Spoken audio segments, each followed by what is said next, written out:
Are you ready to get out of the United States already? Crippling house payments, unbearable traffic, and absurd working hours. You're not alone. We found 10 big reasons people online say they're ready to pack their bags for Europe, and we're going to weigh in. Hey, I'm Will, And I'm John. and this is Goodbye America, Hello Europe, a community all about helping you actually make the move to Europe with free resources, visa guidelines, housing tips, and yes, even how to bring your dog. Very important. There's a link below to join for free. And now let's get into the list. Right.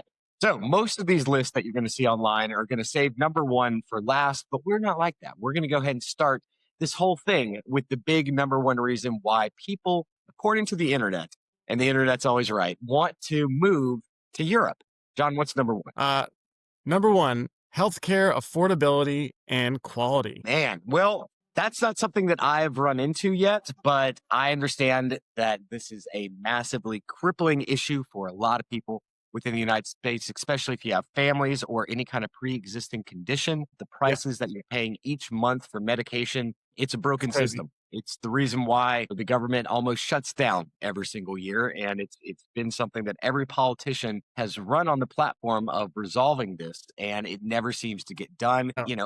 I think it's pretty common knowledge that the United States has got some of the worst healthcare for any developed nation in the entire world. So for me, this is actually the number one reason why I would prefer living in Europe over the US. It's not why I moved to Europe, but when I look at it overall, it's probably the main reason why I wouldn't move back to the US after experiencing what I've experienced with the healthcare that's available. And I'm living in Spain. So, for example, the public system will take care of everything, any kind of pre-existing condition, any kind of emergency. If you're in the social security system, which means you're working here and paying taxes in the country, everything is essentially paid for by your taxes. And like I've had a conversation with a couple of people about this. They're like, well, the healthcare isn't free. It's being paid for by your taxes. And I'm like, yeah, well, I've paid more taxes when I was living in the US, and my healthcare was not being paid for by my taxes. I still had to get private insurance.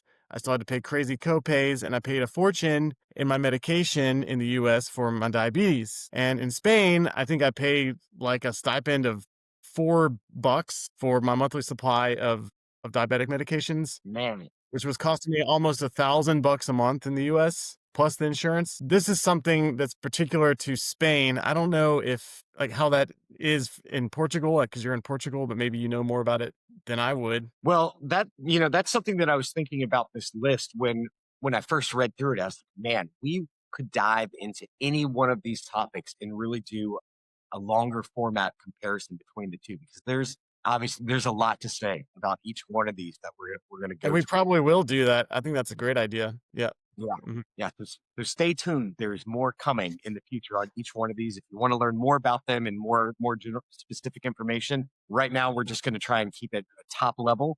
And number two that we have on this list is work-life balance. So the work-life balance in Europe is known for generous vacation policies, shorter work weeks, and a stronger labor protections, prioritizing life outside of work.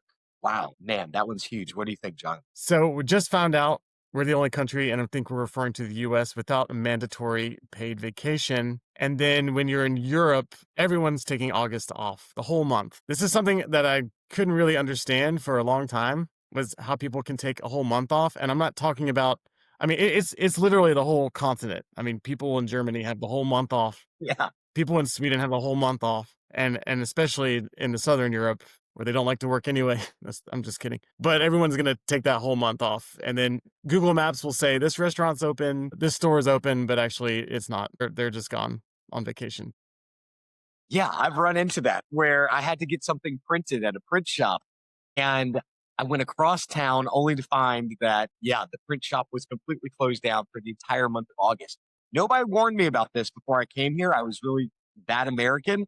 But yeah, the entire month of August, everyone's gone. They've left their home. They're at a beach somewhere. And yeah, it's a pretty amazing phenomenon to imagine an entire month as an American of people just not working. And I would definitely agree with this one that the work-life balance is much better. The priority is on life. And I think in living, and not living to work. And I think we've seen that just compound in the United States over the past couple of years, where, man, we saw a glimpse of what it can look like during the pandemic working from home. But man, it's the traffic in the United States, the commute every single day. It feels a lot better over here. It really does. Let's go on to number three, the lower cost of higher education. Hmm. Student debt is the only thing I've ever loved that didn't love me back. In Germany, your master's degree might cost €0. Meanwhile, in the US, your textbooks cost more than rent. Funny one. Yeah. I love that. I feel like you still have to buy your textbooks. Maybe. I don't know. Do you know about, I mean, I don't know the details about higher education, except I know that within your country that you're resident of, Hmm. it's essentially free. And the Europeans think it's crazy how much that we have to pay as Americans for college. And of course, I'm explaining to them that it's sort of a merit based system. Like if you were brought up in Georgia, like we were, and you made straight A's in high school or Yeah, you straight get the B's. Yeah. Hope Scholarship. You get the That's Hope right. Scholarship for a public university, and then you might get like a little bit of money for a private university. Yeah. So I'm like, yeah, okay, we have some options, but I think they have a little bit more over here. What have you heard about it? That's something to dive into. Again, I'm well and far removed from university days, but Yeah, I can tell you that I'm right there with so many people in our generation in the United States that have got absolutely crippling debt because yeah. of the college format. And this is another one of those that I said before. Every administration tries to come in, tries to do something about it. Thank God the payments have been paused since the pandemic. When those return, I think it's going to be a catastrophe for our generation and our ability to either choose: are we paying for monthly health care, or are we paying off our college loans? And it that certainly doesn't give us the ability to be able to save. It doesn't give you the ability to be able to plan for a bad car wreck, or some kind of accident. Accidents always happen within our lives. And it's a pretty frustrating topic when it comes to the cost of education that you need to be able to get a job. Now, in the United States, yeah, there are options to be able to go to community schools or community college, and they often say, you can get your core classes out of the way before you move into your actual degree courses and then transfer in. I didn't go this route, and oftentimes that's no. I think that the community colleges can be a little bit rough around the edges to get through, and I think that overall the quality of the universities within Europe at any level are going to be a little bit higher, and the education that you're going to get is going to be an absolutely quality one instead of just fill in the blank paperwork. Yeah, busy work. Yeah, and I think this is probably more relevant to people who are are furthering their education maybe at a master's or doctor's level. Because I mean, if you're old enough to make the decision to move to another country, you've probably already gone through a college experience, I'm assuming. Yeah. But in that case, you probably would have to pay something for the university. It's like crazy cheaper from I don't know like all the numbers, but just from what I've heard, it's just something reasonable, to pay for classes. It's not like 20, 30,000 bucks. It's more like maybe a couple of thousand for the whole year. At least that's what I've heard. And this is also going to be more relevant to people who have kids if you're moving over with your family and your children, that the accessibility to higher education, Hmm. what I understand, and I have small kids, so this is something I'm gonna be concerned with 10, 15 years from now, but, from what I understand, it's a lot easier to access, and you're not gonna have a crazy I mean, they just don't believe in things like debt, taking on debt, in Europe. That's not really like a mentality that Europeans have, like we've been brought up with in America, and that's also another good for another topic. That's exactly what I was just Yeah, thinking, is that this yeah, is something that I think as we go down this journey, we're going to end up learning a lot more about when it comes to the education system, getting your kids into schools, what the higher education platform and payment system looks like, what it looks like to say, come over as an exchange student. You end up loving the place and you decide, hey, I want to go get my master's degree in Italy where I did an exchange program. How do I actually do that? And we're going to try to answer all those yeah, questions. So, absolutely will. number four that we've got on this list is the stronger social safety net. What that means, number four, stronger social safety net, is Europe often offers more robust support for unemployment, parents, seniors, and others in vulnerable positions. Again, that's an interesting one for me. I've seen some people within the forms posting saying, "Hey, I'm disabled. I moved over here. I don't have a job," and they're looking for someone to be able to give them a role. Oftentimes, they'll list out what other languages they speak, and people will help get them translator roles or within like international call centers. Is a job that I find them working in quite often when I see it on the internet. But Hmm. Yeah, I've met a couple people from places like Sweden and Germany and Spain who get those kind of jobs pretty easily. mhm. And as an American, an English speaker, getting any kind of job where they need that, where they need like good English is it's an asset you have. Of course, we're getting a little bit off topic here. I really like this quote here. It says, "Fired."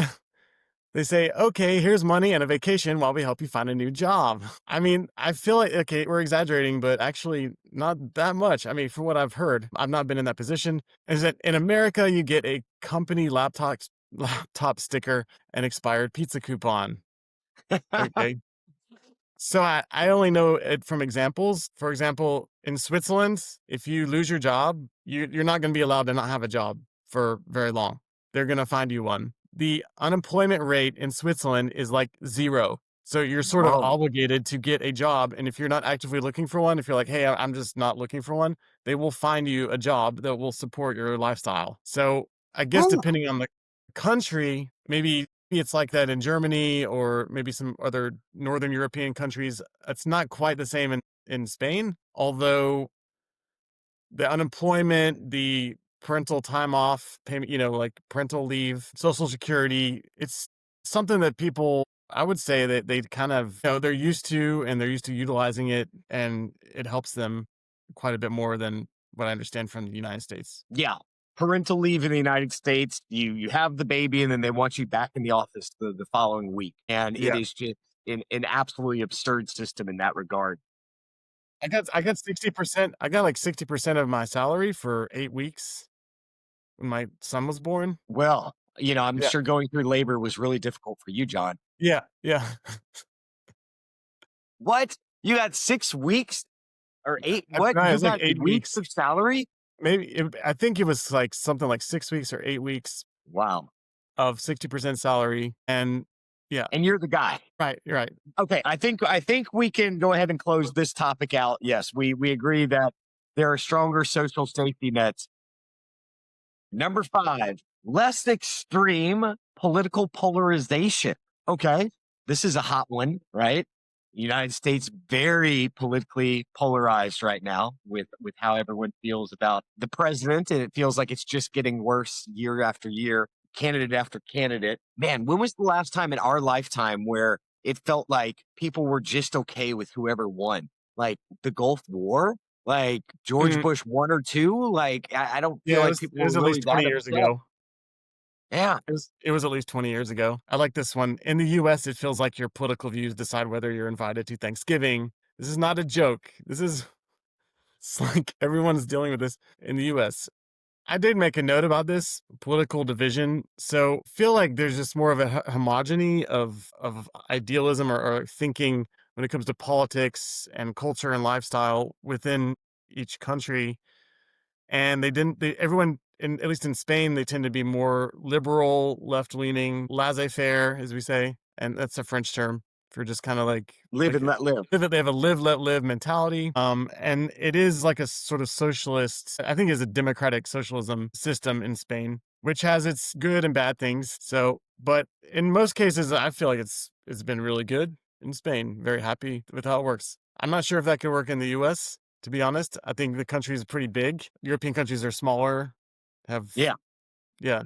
So it's Well, I easier. I am neither a lawyer nor a politician. So when people ask me my opinion on Trump, which seems to happen almost every single within 5 minutes of meeting people over here in the United I, States. I was visiting you and there was at least like 10 questions about that the whole. Yeah, it happens quite regularly, and my response is, well, why don't you tell me what you think, and I'll be sure to pass the note along to him and pass it up the ladder. You know, Yeah. I didn't come here for politics. I didn't come here to really discuss those things. In my personal opinion, I think that they are getting European media for what European media and news outlets say about the United States. So there is a certain bias there with the way that they view the United States, it's seen through a lens, which is, that's okay. That's how we see other countries in the world. And that's True. just something to be aware of. But, I do see a lot of division in the United States right now, and I wish it was. Yeah, it's really a shame, really sad, it makes me really sad. And I think the media really plays it out, and it causes people to go crazy. Somehow the media is not so in control of our lives over here. I That's a mean, good they way to look at it. Yeah, people listen to the radio, they watch the news, but it's very just non-emotional, non-sensational, non-sensationalized that's a great way media, to say it. and And this is what's causing this problem in the US. well, if you thought that number 5 was fun, wait till you get a load of topic number 6 on this Yeah. list, which is a great one: gun violence and public safety. And that's why people would want to move to Europe and out of the United States. Probably Huge, my next to the healthcare, it's probably number 2 for me. really. Oh, I hadn't considered which ones are like my top ones on this list. Well, when I look at it, it really speaks out to me because it's very safe in Europe. It's pretty remarkable. Yeah. Yeah, I don't hear about, like, murders or stuff like in the US, I just hear people are getting killed all the time. Maybe that's the media again, but I mean, no, they don't really have that. They don't have, like, violent crime. Yeah, it's true. I mean, it's It's so crazy weird. watching people at night. I like to run quite a bit. I'm a jogger, and going for jogs at night within the United States, you're constantly scanning the environment for anything strange that might pop up. I was going for a run the other night, and I saw women out in dark lit areas walking their dogs at 10 and 11 p.m. in the evening, Yeah, and it's no big deal here. Park right. area, like public spaces in the United States, I think we have an awareness there just to especially in the evenings to know what's going on around you at all times. That fear just isn't here. From a personal story, I mean, let's talk about it if we're going to talk about it. I've been living in the city of Atlanta for the past 12 years in the United States, and gun violence absolutely prevalent. It's not Yeah, fireworks, but that's what we like to tell the tourists that they love their fireworks down here. In the background, you can just always hear it. And the house that I owned for yeah, 7 years in Atlanta, down the street from me, it was always the same house that was getting drive-by shootings on it 3 or 4 for real. times a year.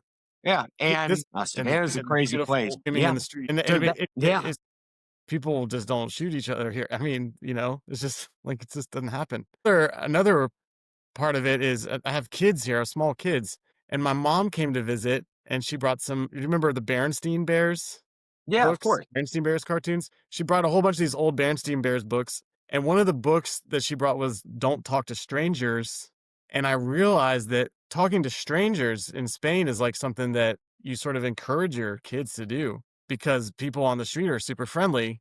Like, Southern Europe is so different than Northern Europe. Oh my and god. then okay, yeah, okay, so we're talking about Northern Europe versus Southern Europe. Is it Yeah, It's much not the nicer to same. have kids in Southern Europe, I can Okay. tell you that, and I think anyone in Europe would agree. They love children down here, and we want our kids to, like, talk to people and be open, and it's very nice, but my mom brought these Berenstain Bears books over, it's like, "Don't talk to strangers," and it's so scary, like, you don't know if it's gonna be a weird guy or some guy's gonna kidnap your kid, and I realized that was kind of an American idea we had being brought up, was that, be careful with strange people and stuff like that. Yeah, It's that's a very good different question out for you. You've been over here a little bit longer than me, and you're following and listening to the news. Do you ever hear about like kidnappings or like do you get the missing child alerts on your phone over here in Europe? The Amber alerts? No, I got at least 5 or 6 of those last time I was visiting the US this past Yeah. August. Yeah, I get all those texts like Amber Alerts, and I guess that could happen here. I think when I was in Barcelona, in a larger city, maybe once or twice it happened, Over and 7 years. maybe in a yeah, I mean, it could, like, the missing child, but it wasn't they found out it was, like, the child got rescued and taken back to their family. It wasn't actually like a Okay, there's kidnapping, a happy ending to these stories. Yeah, a little different than the US. Yeah, for this one, for number 6, man, I think this is one of the hardest, most ingrained mentalities that you're not gonna realize that you have inside of your head when it comes to public safety and just the prevalence of living with guns and gunshots everywhere, especially in an urban environment Yeah. in the United States until you actually get to Europe. And still, this is one of those kind of dogged things that's just in me. that I don't think I'll ever. Okay, the way that I say it, we're going to wrap this one up real quick. Is that New Yorkers, when they move from New York to like the South or an island somewhere, they never adopt the island life, man. They never become chill. They're always New Yorkers anywhere that they go. And I think that same way, the attitude of public safety and watching out and being aware of violent crime within the United States is something that's very much ingrained with us, like Yeah. anywhere that we're gonna head. So number 7 on this list, moving on. Man, these are juicy topics. Number 7 is improve public transport in public infrastructure. I'm gonna be like my kids here. Trains, trains, trains, trains, trains, trains. It's the train. It's like their version of Punch Bug. Yeah, Yeah. man. They get really excited about trains and real trains that actually take you places and not just like at the fun park or I don't know. They still have some of those old train rides in the Yeah, US, but people use trains here yeah, they and do. they're on time and awesome. And the same with the buses, at least in bigger cities. Yeah, And you can talk about that, John, comparing living in New York City, holy sky high rent prices versus working with the trains and the subway systems over here in Europe. Where yeah, when I lived in New York for a year, you'd come to the New York subway after 11 p.m. or midnight, and you're waiting an hour yeah, for your train to be able to arrive. yeah, Like, it's horrible. so And you're and already you're and late you're bound. nervous and anxious because of public safety. And there are bathrooms down there, but by God, that is truly a last resort. Okay, yeah. Yeah, yeah. No, the public transport and infrastructure is amazing. I feel like it's probably one of the top. I mean, it again, okay, depending on the country, but I would say like in general, public transport is a big deal over here. Buses are on time, trains are on time. Occasionally there's the strike, like the especially in France, they like to have strikes all the time and the trains won't come. Yeah. But, that's in France. But in Spain it works really well. And what's it like in Portugal? You have trains over there, right? Yeah, man. This is another one of those where I'm being a little bit dogged when it comes to my American ways still. America is such a driving country. We will drive everywhere. We will go to a big strip mall. You want to go into Publix or go into the grocery store, and then you need to go to the TJ Maxx down the way. You're going to exit the grocery store, get back to your car, drive through the parking lot to another parking spot so that you can go into your TJ Maxx and then come back out.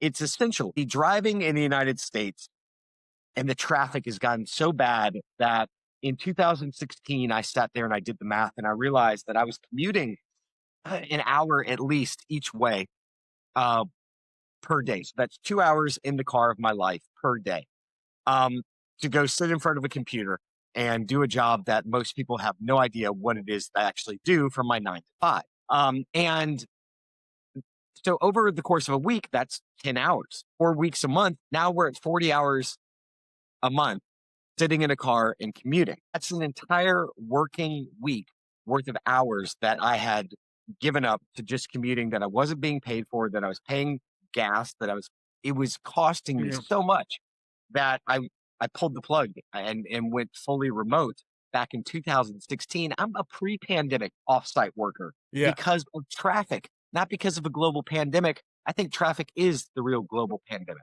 Okay, yeah. Beautiful, beautiful present beautifully said there. I remember in the US, I was paying more for my car and insurance and gas than I was paying for rent. So the car expense was more than my rent. When I got to Europe, when I got to Barcelona, I was so excited. I felt like it was a luxury that I didn't have to have a car. And you have an amazing airport that takes you anywhere in Europe, anywhere in the world. Super airports. The metro, amazing.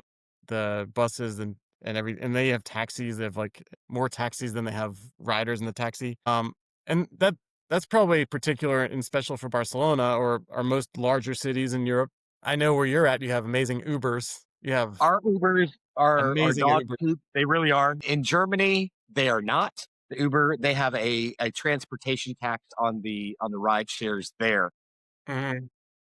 But yeah, here in Portugal, they are really, really cheap. It's absolutely remarkable. It's so cheap compared to the United States. In the United States, if you want to go out and have a good time on a Friday night in the city, they're gonna get you $20 to $40 to be able to Yeah. park I your was car. gonna say like 20, 30 bucks each way. Yeah. Yeah. And then, if you're having any drinks, you don't want to risk, driving drunk home or anything like that. So you end up taking an Uber into the city, which is also going to be about $40 one way to go 8 miles because you're sitting in traffic for 40 minutes to an hour to go 8 miles. And then you're going to pay that surcharge on the way out in the evening. So it's going to be about $60. So you've just paid yourself $100 to be able to go out on a Friday night to go eat overpriced microwave food that all comes from the same supplier. Uh, I want to put that into perspective. Most plane flights, so you said $100 just to go out for a night and yeah, have a wait, crappy that's just time. for travel. Yeah, But to go out into the city to go have dinner and then pay, yeah. $150 for two people to eat a dinner out, have some drinks, and then get back home safely. So you're I'll up put it to in about perspective. 250 bucks. In Europe, round trip ticket to almost anywhere will cost that much. Yeah. So if I wanted to Yeah. leave Portugal and go to Venice, Italy, I could get there for $250 round trip. I guess it depends on where you want to go, but I mean, a lot of round trip tickets are, I mean, like $100. I think Yeah. one time I bought a ticket for €10 within Spain. I think it was Barcelona to Palma, Mallorca. And Interesting. yeah, and the airlines are subsidized by the governments here. Mm, Each government kind of has their own airline. yeah. I've noticed. I'm not sure over time if that's a really good thing or not, but I can just say that right now, plane tickets are really cheap, Well, I especially in hope that, comparison to the US. So, yeah, I think this is an awesome one for another topic, yeah, especially. And yeah, I hope that totally. my dream, we're so optimistic here. We have hopes and dreams. Is that Yeah, that we're the gonna get the so much smack for this, I'm sure. the different European airlines just start communicating a little bit better, and so that when you do arrive at one airport, if you have a connecting flight, you're not having to pull a Jerry Maguire old reference and run through the airport to get to your next gate because the two airlines haven't communicated with one another, and you actually make Yeah, your next flight. yeah, those terminals are long and they don't have like what is the train in the Atlanta airport? The plane train. Plane train? Yeah, that's Yeah, Hartsfield. That's they the don't really busiest have airport plane in the world. trains and Um, I I thought mean, Europe they loves have, trains. like, the train like, JFK in New York has the train that goes on the loop, and yeah, in Europe, you're gonna have to walk a Yeah, long way. Yeah, you're gonna be hustling it. Yeah, for sure. so you will stay in good shape even when Very you're true. traveling. All right, And that brings us to the next topic. Good number 8. segue. Rich cultural heritage and proximity to travel. Yeah, we already did the proximity to travel. We Good segue. Yeah. Rich cultural heritage. Yeah, What can you say the about whole cultural heritage? My heritage. well, We have Well, our historical sites in the United States are, 200 years old. A restaurant that's been open for, 30 years is a historical restaurant, whereas that is just scratching the surface here. That is absolutely nothing. It's not uncommon to see restaurants, bars, and pubs that have been open for 200 years, and they've always been a restaurant, bar, or pub. The amount of time that they're thinking in Europe here is completely different than our American idea of what history looks and feels like. Yeah, if you had a restaurant in the US that was 200 years old, it would be the shining tourist attraction of the city, probably. Yeah, And at the same time, all these restaurants that have been around for 200 years, they all have the same menu. They have the same stuff on the menu, right? So, like I'm referring to the tapas yeah, bars. that sounds specific. Who Well, hurt you, yeah, John? I just realized, like in the US, you have the Italian restaurant, you have the Mexican restaurant, you have the burger place, and they have that over here. But most of the time, you go to restaurants, it's kind of like the same kind of menu or what people like generally like to eat. And again, that's more of a cultural thing. I guess it depends on the atmosphere. So people go to restaurants for an atmospheric experience, or yeah, how do you want to say it? I'm still trying to get into the cultural thing myself. Yeah. Yeah, Yeah, I want to get into the cafes. I feel like I'm at the point now where I don't want to go to like the name places. I try and stay away from like the ramen shops. And instead I would much rather just go to like the little corner cafe and start, you know, s- judging quietly which cafe is better than the other one for their particular sandwiches. You're right. They all do have pretty much the same menu with them. But as far as cultural heritage goes in Europe, there is so many museums. There's so many different things that we can go and look at Okay. that it's almost overwhelming. We got stuck And on restaurants, but yeah, when you're talking about that, we yeah, really wait. yeah. Well, There's a that lot is to a say thing. That about is a eating. thing, at least in You are Spain. always hungry. Well, yeah, yeah. I'm really into food. Spain has a very, very important food culture. Like that's what people spend all their money on. I mean, the Spanish will spend a fortune on good food. It's Yeah. very important, and Yeah, that's bring what you all all the 30-year-old single women in my city in Atlanta do. You go to the. any of the $40 plate places, and it's just two girlfriends having dinner on a Friday night together. Like they are eating good, just like the Spanish. So, when you said culture, I'm just thinking food. I think Yeah. what when It's people probably hear it's rich different in cultural other places. heritage, Yeah.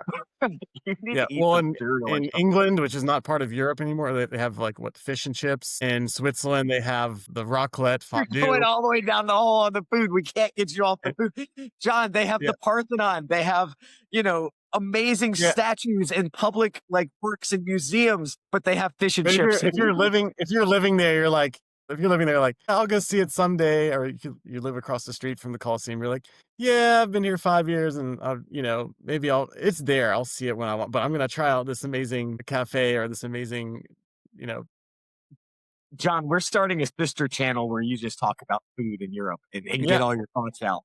For I, reals. Anyway, sorry. I want you to embellish the cultural thing because I think, Will, you are someone I know who really gets out there and really gets into lots of activities and things that are going I on. do. Yeah. Well, I think we can close this one out by saying one of the things that when you do move over here is just to remind yourself to always be a tourist. It's very easy after a number of weeks or months to get just like you do in the United States. You get into your routine, you get into your pattern, and a day can go by very quickly. Never stop seeing the beach. There's people who move to Florida or move to LA and they go there for the ocean to be close to the water. But after about a year, they realize they haven't been to the ocean anymore and they haven't really appreciated that original reason why they came. And I think that's an important thing when you get over here is just to remember to be a tourist, eat the gelato, go to the museum, and enjoy being a tourist, revel in it. And don't think that, no, I'm a local now. I need to, integrate into the culture. It's totally okay to go take the walking tour, to get on the tram 1, 2 years in, go get on the tour bus and just go have a jaunt around the city. It's going to be good for you and it's going to remind you why you went through all this trouble to get Yeah. over to leave the United Well, States. why did you go through all that trouble if you're not gonna see all that awesome stuff? Yeah, It's exactly. amazing. It's amazing. Our last and final thing on this list, we have made it through all 10, is going to be quality of life and aging. So, general quality of life and what it looks like for elderly care for people that are looking into retirement over in Europe. And how does that compare to the United States? I love this quote here. Sorry, these are amazing. Is that trying to retire in the US feels like buying a $10 Starbucks latte using quarters. Meanwhile, in Portugal or Italy, Granny is sipping espresso in a plaza and still has amazing health care. And she looks good. She looks good. She Yeah. looks healthy. The old people over here all look incredibly healthy. Yeah. I got to say, There is a lot there are a lot of older people like walking around on the streets, which I never there are see in the US.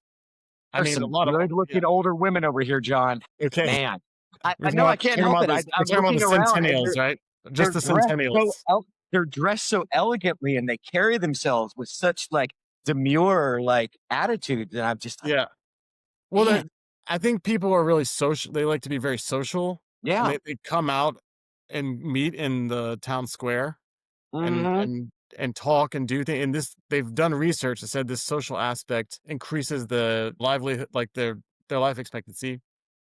And they found this was like a determining factor, especially in places like Spain and Italy, where they have a lot of centennials, like some of the most centennials on average than anywhere else in the world, yeah, because they're especially social. And so fascinating." I would say the quality of life for aging is absolutely excellent. We'll get there someday.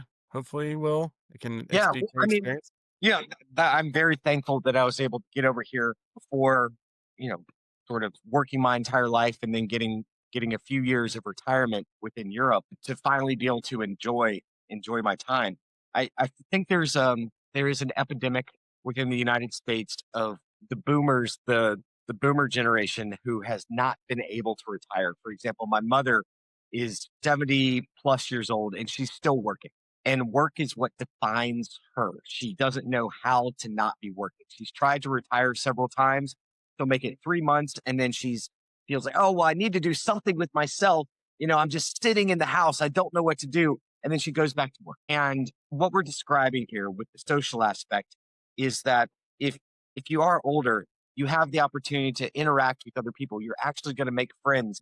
You're going to have conversations with people. And I think that in many cases, that loneliness that people face when they're not working is alleviated by the quality of life that Interesting. that Yeah. exists here within Europe.